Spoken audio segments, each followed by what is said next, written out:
जो ज्योतिष के अंदर जुड़ जाती है तो उसको कहते हैं स्कंद पंच। ये स्कंद पंच का जो सिद्धांत है ये हर ज्योतिषी के ऊपर लागू होता है। अगर ज्योतिषी ये समझ ले कि उसको भक्ति और अंतर प्रेरणा कितनी जरूरी है तो फिर वो एक सफल ज्योतिषी बन जाता है और उसका बहुत नाम होता है।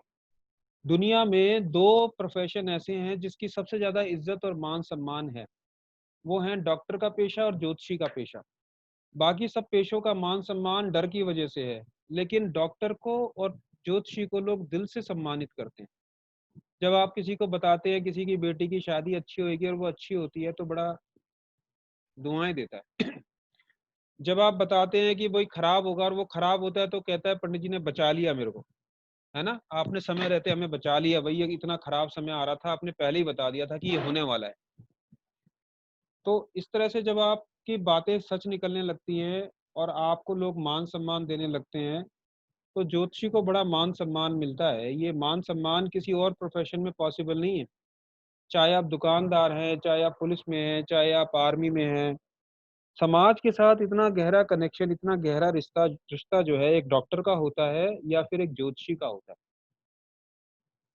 हर इंसान जो बात अपनी वाइफ से भी छुपाता है और जो औरत अपनी बात आदमी से भी छुपाती है वो डॉक्टर के सामने और ज्योतिषी के सामने बोल देती है। तो ये ज्योतिष के ऊपर इतना गहरा विश्वास होता है और इस विश्वास की हमें सदा रक्षा करनी चाहिए। इसके लिए भक्ति बहुत जरूरी है और सदकर्म बहुत जरूरी है। अगर हमारे कर्म अच्छे नहीं है तो एक ना एक दिन श्रापित हो जाती है ज्योतिषी और फिर उस कष्ट भुगतना पड़ता है। तो दो चीज मैंने बताई है, स्कंद त्रय और स्कंद पंच। स्कंद त्रय में मैंने जैसे बताया, मैं दोबारा रिपीट कर देता हूँ, गणित, होरा और संहिता। और स्कंद पंच में दो चीज जुड़ गई, भक्ति और इंट्यूशन। भगवान की भक्ति करना और अंतर प्रेरणा को जागृत करने देना धीरे धीरे, ये ज्योतिषी के लिए बहुत जरूरी है। आपने देखा होगा कुंडली, ये कुंडली चलो मैं बाद में दिखाता हूँ। अब हमें पता है ये जो जोडियक होता है, जोडियक माने भचक्र, जोडियक माने वो जगह आसमान में जहां पर 9 के 9 प्लेनेट घूमते रहते हैं, उसको जोडियक या भचक्र बोलते हैं। हिंदी में भचक्र बोलते हैं, इंग्लिश में जोडियक बोलते हैं। तो ये 9 प्लेनेट हैं, आपने देखा 9 प्लेनेट है। तो जो बीच में सूर्य है और 9 के 9 प्लेनेट घूम रहे हैं। लेकिन ज्योतिष के अंदर थोड़ा सा फर्क है।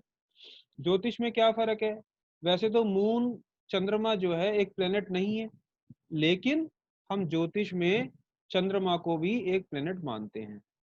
वैसे तो अर्थ एक प्लेनेट है, लेकिन ज्योतिष में हम अर्थ को प्लेनेट नहीं मानते हैं। ठीक है, अर्थ को प्लेनेट नहीं मानते हैं और मून को प्लेनेट मानते हैं। तो एस्ट्रोलॉजी में, एस्ट्रोनॉमी कुछ डिफरेंट है। ठीक है, थोड़ा सा डिफरेंस मान के चलना है। क्या डिफरेंस बताया मैंने, चंद्रमा एक ग्रह है और अर्थ एक ग्रह नहीं है एस्ट्रोलॉजी के हिसाब से। आपको पता है, एक सेकंड में एसी बंद कर दूं।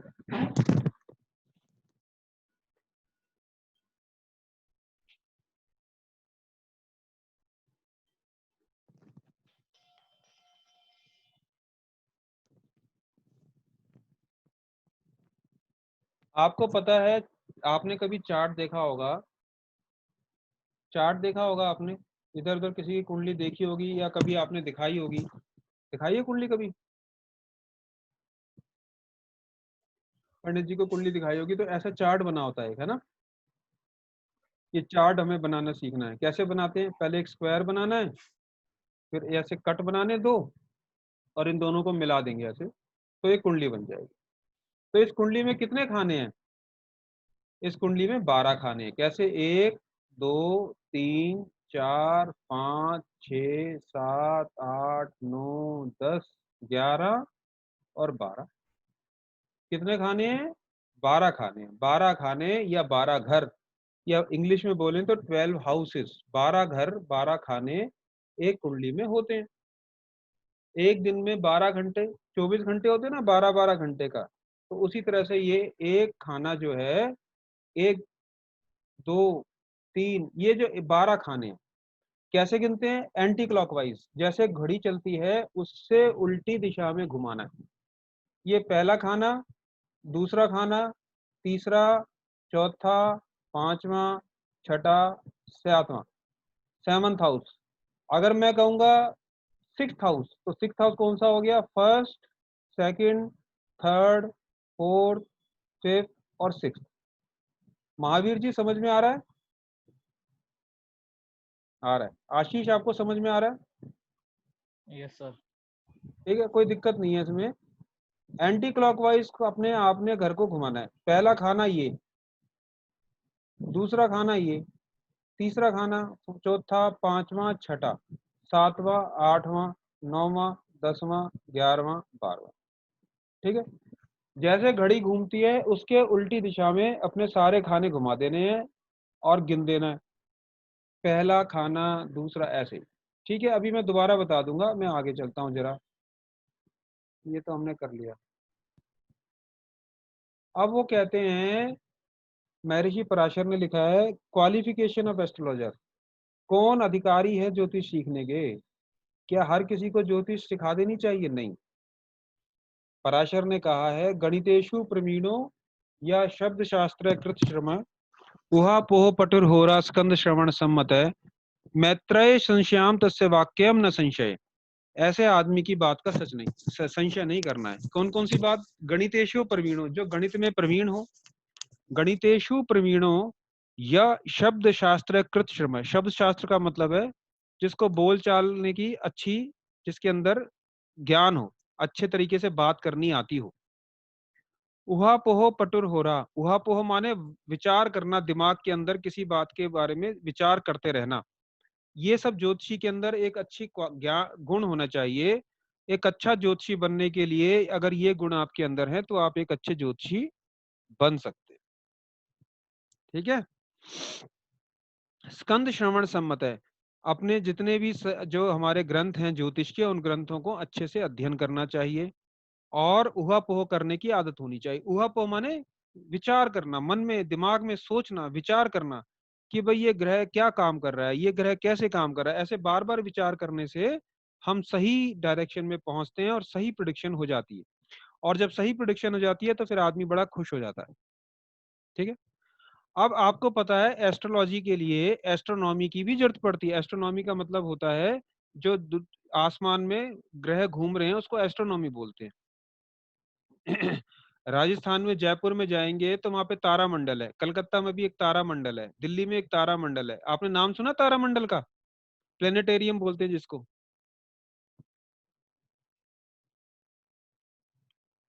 आप लोगों ने दोनों में से किसी ने नाम सुना हुआ प्लेनेटेरियम का?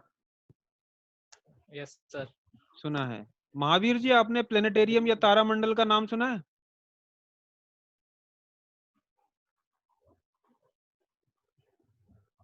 नहीं सुना? सुना है, सुना है, सुना है। तो आप लोगों से रिक्वेस्ट है कि एक दिन समय निकाल के तारा मंडल देखने जरूर चले जाना। तो हाँ आपके हाँ, शहर में अगर होगा, बेंगलोर में भी शायद तारा मंडल होगा कोई, दिल्ली में तो बहुत मैंने अच्छा है। जयपुर जयपुर में देखा था स्वामी जी। देखा था ना? तो बहुत। जब छोटा था मैं 8-9 साल का था जब देखा था। अभी दोबारा से, हाँ हाँ। अब दोबारा से आप ज्योतिषी बनने जा रहे हो तो दोबारा से देख के आना कि किस तरह से ग्रह चलते हैं, किस तरह से पैदा होते हैं, किस तरह से आगे बढ़ते हैं और किस तरह से वो अपनी जिंदगी, तारे बनते हैं। ये सब प्लेनेटेरियम में दिखाते हैं। 1-1.5 घंटे की वीडियो फिल्म होती है उसमें। तो एक बार जरूर देख के आना, आप लोगों को टाइम मिले। आशीष, तो आप तो दिल्ली में रहते हो, तीन मूर्ति के पास नेहरू प्लेनेटेरियम है, तो वहां देख जाके रखा था सर मैंने। देख रखा है तो उसको ध्यान से देखो ज्योतिष के पॉइंट ऑफ व्यू से। तो उस एस्ट्रोनॉमिकल पॉइंट ऑफ व्यू से हमारे शास्त्र में, ज्योतिष में 5 प्रकार की सोच हैं, थॉट हैं, जिनको हम स्कूल ऑफ थॉट कहते हैं। हैं? 5 प्रकार के कौन से विचार हैं जिनसे हमारा ज्योतिष आगे बढ़ता है? आपने देखा होगा पंचांग बनते हैं तो किसी किसी कैलकुलेशन के आधार पर बनते होंगे ना, ऐसे तो नहीं बनते। तो हमारे जो ऋषियों ने आज से हजारों हजारों 5-7 हजार साल पहले इतनी इतनी कैलकुलेशन करके रख दी कि आज भी साइंस वो वहां तक नहीं पहुंच पा रही है। पहला जो पहले जो ऋषि हुए, पॉलिश, पुलिश बोलते हैं इनको। पुलिश ऋषि ने सबसे पहले एक थॉट दिया, गणना करी कि किस तरह से ज्योतिष के अंदर गणना करनी है, किस तरह से ग्रह चलते हैं, किस तरह से ग्रह अपनी गति आगे बढ़ाते हैं। फिर दूसरा रोमक सिद्धांत, रोमक ऋषि ने फिर वशिष्ठ ने, फिर सूर्य सिद्धांत और फिर पितामह सिद्धांत। ये 5 प्रकार के सिद्धांत हैं जिनके बेस पर ये पंचांग तैयार किए जाते हैं। ज्योतिष में कैलकुलेशंस या गणनाएं होती हैं। ये गणनाओं के आधार पर फिर हम पंचांग तैयार करते हैं, कब ग्रहण लगेगा, कब शनि किस राशि में, जैसे अभी पता है 12 सितंबर को बृहस्पति राशि बदल रहा है, वक्री से मार्गी हो रहे हैं। तो इस तरह से ये कैलकुलेशन हम 100 200 200 500 500 साल पहले ही कैलकुलेट करके रख सकते हैं। ज्योतिष लोग अभी से कैलकुलेट करके बता सकते हैं कि अगला ग्रहण 100 साल बाद कब पड़ेगा, कौन से दिन पड़ेगा। ऐसे ऐसे सिद्धांत हैं, ऐसी ऐसी कैलकुलेशंस हैं, ऐसे ऐसे हमारे ऋषियों की ऐसी ऐसी बड़ी खोज है साहब, कि आज भी इस साइंस जो है ना, उंगली दांतों तले उंगली दबा लेती है। इतने समय पहले उन्होंने निकाल दिया कि चंद्रमा कितना चलता है और सूर्य कितना चलता है, मंगल कितना चलता है। वो कौन सी उनके पास विद्या थी? ना कोई सैटेलाइट, ना कोई दूरबीन, लेकिन कैलकुलेशन बिल्कुल सटीक, एकदम सटीक कैलकुलेशन होती है। जो नासा कैलकुलेशन करता है और हमारी जो कैलकुलेशन है बराबर ही होती है।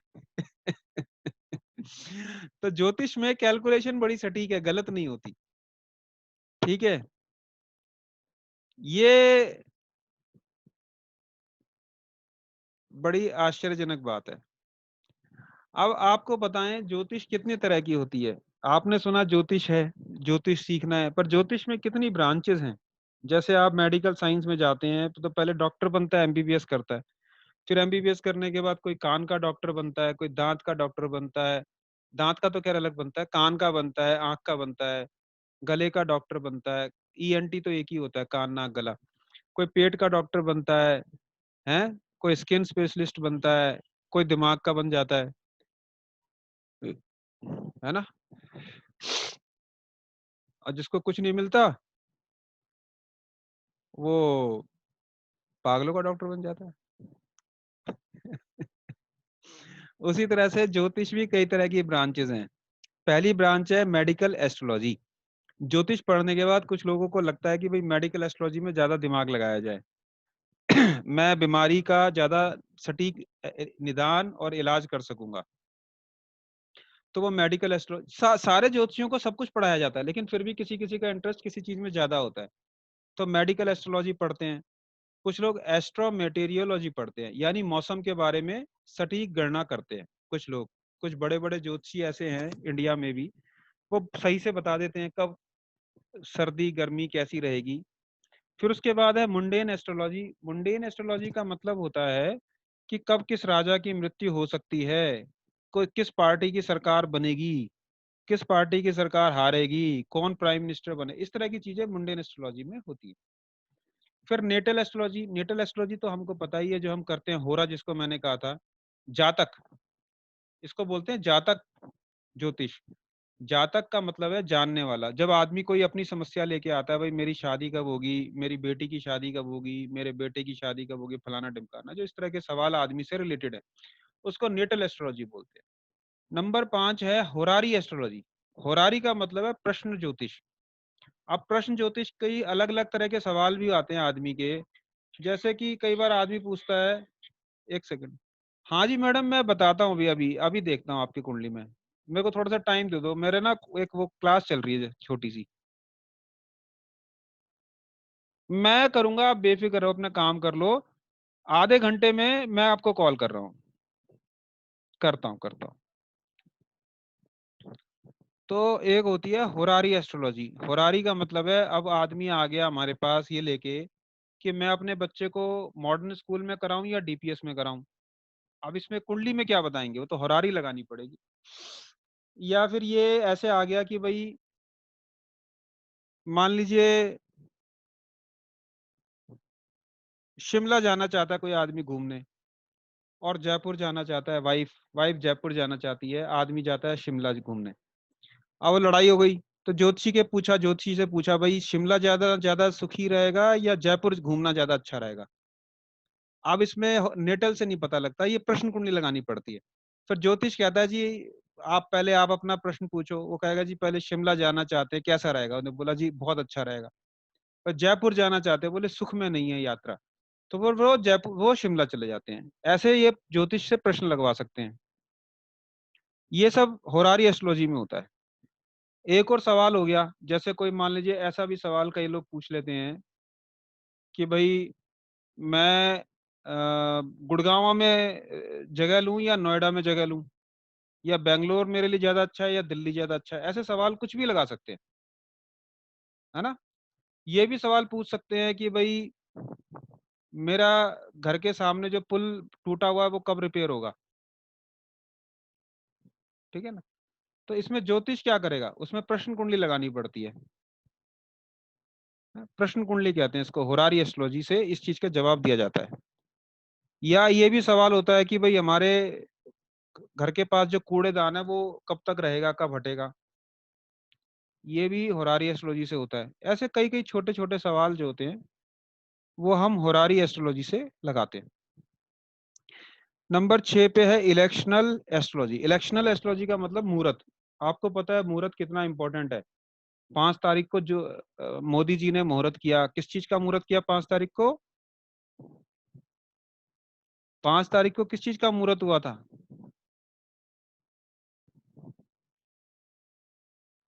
राम मंदिर का हुआ था। राम मंदिर का मुहूर्त हुआ। और आपको पता है वो 38 सेकंड का मुहूर्त था, 38 सेकंड का। जो हाँ मेन जी। मुहूर्त था वो 38 सेकंड का निकाला गया था। ये इसको इलेक्शनल एस्ट्रोलॉजी कहते हैं। मुहूर्त इतना इंपॉर्टेंट है, जब लड़के लड़की हाँ की शादी होती है तो सबसे पहले पंडित जी से बोलते हैं पंडित जी मुहूर्त निकालो। दुकान खोलनी है तो पंडित जी हाँ। मुहूर्त निकालो। वो इलेक्शन के पेपर डालने जाते, चाहे किसी भी पार्टी का नेता हो, वो कहेगा पंडित जी मुहूर्त निकालो, मुहूर्त। शपथ लेने का मुहूर्त निकालो, ताज पे पहनने का मुहूर्त निकालो। बिना मुहूर्त के हमारे देश में कोई काम नहीं होता। ये ऐसा देश है, पूरी दुनिया में ऐसा देश कहीं नहीं मिलेगा जहां लोग ज्योतिषी से पूछ के शादी करते हैं, ज्योतिषी से पूछ के खाना खाते हैं, ज्योतिषी से पूछ के बच्चे का नाम रखते हैं। फिर हमारी संस्कृति है ना, सनातन संस्कृति हमारी है जब तक। संस्कृति ऐसी है। और देखिए हाँ मैं आपको वही समझाना चाहता हूँ, एक हमारी संस्कृति ऐसी है जहाँ ज्योतिषी जो है हमारी संस्कृति का हिस्सा है। जो बिल्कुल। ज्योतिषी कोई कोई गलत आदमी नहीं, इसलिए गलत आदमी को ज्योतिषी नहीं बनने का हक कोई। इसलिए इसमें भक्ति का बहुत बड़ा रोल है, क्योंकि ज्योतिष को लोग अपने घर तक बुला लेते हैं, घर में बैठा लेते हैं। आप देखिए किसी को भी नहीं बैठाना चाहेंगे, वकील हो, पुलिस वाला हो, इनकम टैक्स का कमिश्नर भी हो, उसको आप अपने घर पे बैठाना पसंद नहीं करते। लेकिन तो ज्योतिषी वो एक आएगा। सात्विक सात्विक इंसान रहता है। और ज्योतिषी जो होगा वो सात्विक होना जरूरी है उसका। ज्योतिषी होगा तो उसको आप अपने घर पे भी बैठा लेंगे, अपने घर की 4 बातें भी बता देंगे उसको, और जो उससे सलाह भी ले लेंगे। तो ज्योतिष का बड़ा ज्ञानी होना बहुत जरूरी है। इसलिए मेरे पास कई लोग आते हैं छिछोरे टाइप, मैं कहता हूँ भाई तुम ज्योतिष मत सीखो, तुम कहीं और सीखो। तो ज्योतिषी को बड़ा सात्विक होना बहुत जरूरी है, और अच्छा होना बहुत जरूरी है। नहीं तो ज्ञान नहीं आ सकता। ये ब्रह्म विद्या, अगर कोई इसका दुरुपयोग करेगा तो उसको ये ज्ञान नहीं मिलेगा, मेरी एक गारंटी है। जो झूठ और मक्कारी करेगा उसको ये ज्योतिष का ज्ञान कभी नहीं मिलेगा, बहुत बुरा हाल हो जाता है उसका। ठीक है जी। ये अच्छा, उसके बाद क्या है 7वें नंबर पे केरला एस्ट्रोलॉजी। केरल में एक विशेष प्रकार की ज्योतिष चलती है। ये भी एक ज्योतिष है, इसके बारे में ज्यादा विशेष बात करने का कोई फायदा नहीं है। वहां पे फूल के नाम पूछते हैं, और ये कोई शरीर के अंग को हाथ लगाइए उसको बता के फिर वो ज्योतिष करते हैं। 8वें नंबर पे ओमेंस हैं। ओमेंस मतलब जैसे कि शुभ और अशुभ घटनाएं जो जीवन में घटती रहती है हमारे आसपास, उसको हम ओमेंस बोलते हैं। ठीक है। शुभ संकेत, किसी काम पे जा रहे हो नेवला दिख जाए तो बहुत अच्छा माना जाता है। आप किसी मान लीजिए किसी काम पे जा रहे हैं और नेवला दिख गया तो क्या कहते हैं, बड़ा अच्छा है, काम सिद्ध हो जाएगा। है। और किसी काम पे जा रहे हैं सांप दिख जाए तो बोले काम बिगड़ गया, अचानक सांप सामने से गुजर गया, तो क्या मतलब है कि बेकार है, काम पे जाने का कोई फायदा नहीं, ये काम नहीं होगा।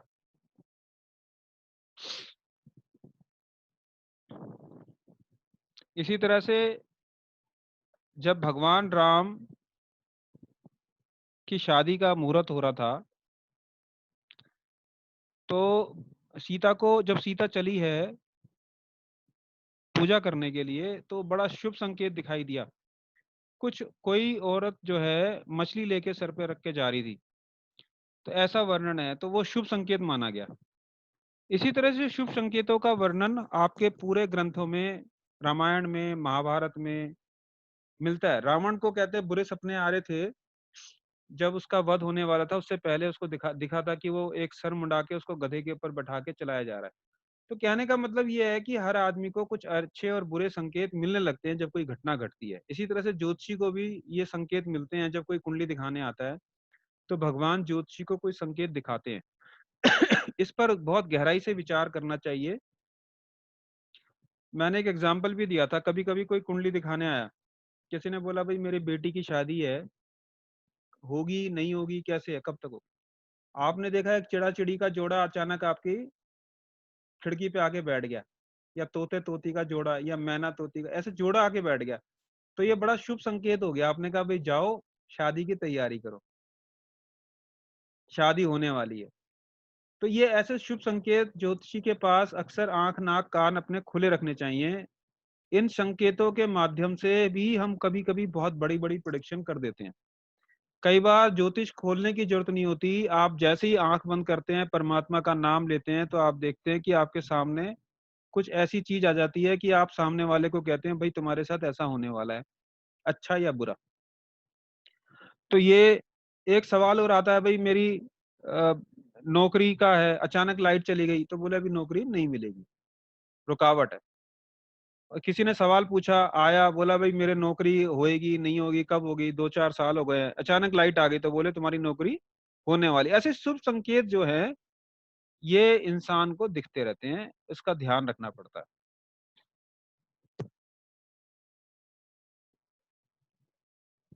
ठीक है, इनको ओमेंस कहते हैं।